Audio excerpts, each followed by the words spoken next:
예, 박근혜 대통령이 박영수 특별검사가 임명 요청한 특검 후보 4명을 임명을 했습니다. 원래 8명 추천한 거죠. 네, 8명을 추천해서 그 당시 이제 판사 출신 2분, 그다음에 검사 출신 6분을 올렸는데 이제 그 당시에 올릴 당시에 판사 출신하고 4명 올리면 수사를 많이 안 해본 판사만 4명 임명할 게 아니냐 이런 얘기들이 좀 들려서 그 당시에 판사 출신 2분과 검사 출신 6분을 올렸는데요. 이번에 이제 특검보 4분이 확인된 게 이용복 변호사 같은 경우에는 완전히 특수사 전문입니다. 과거에 이제 중앙선관위 디도스 공격 사건에서도 특검보를 한번 영입한 적이 있었고 좀 특이한 점은 조응천 의원하고 굉장히 친해요. 조응천 의원하고 친해서 2014년 11월에 그 문제가 됐던 사건에서 조응천 의원과 법률 얘기를 굉장히 많이 나눴다 이런 얘기들로 알려져 있고요. 또 하나는 이분이 이제 우병우 수석하고 김기춘 실장에 대해서 반드시 수사를 해야 된다는 의지를 원래 그렇게 가지고 있었던 분이라고 합니다. 그래서 이분이 왜 임명이 되는지 의아해하는 분들 좀 있는 것 같고, 두 번째로 박충근 변호사 같은 경우에는 전형적인 이제 강력 사건, 이제 말 그대로 조폭하고 마약 그 사건을 주로 많이 했었고요. 과거에 이제 신창원 사건을 담당했던 이제 그 검사 출신이고요. 또 과거에 이제 대북 송금 사건 특별수사 팀도 그 당시에 이제 파견 검사로 들어가서 이제 본인이 3명 중에 이제 가장 넘버원이 돼서 진행했는데 굉장히 무리 없게 잘했다라는 평가를 받고 있고요. 양재식 변호사 같은 경우에는 말 그대로 그냥 지금 그 박 특검과 같이 동고동락한 분입니다. 한 20년 동안 같이 지냈고요.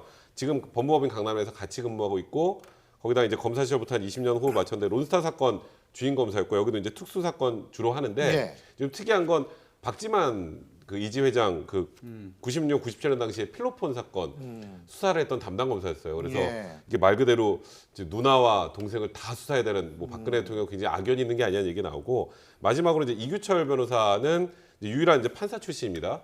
근데 이제 그 대류가주라고 이제 굉장히 큰 법무법인이 있는데 거기 송무팀장을 맡고 있다고 합니다. 그러면 이제 모든 자료들이 규합이 됐을 때 가장 깔끔한, 어찌 보면 이제 공소장 같은 거를 정리해서 만들어낼 수 있는 그런 능력이 있다라고 알려져 있기 때문에 일단 이 내부는 지금 현재로 봐서는 그래도 굉장히 훌륭한 조합이 아닌가 굉장히 생각이 듭니다.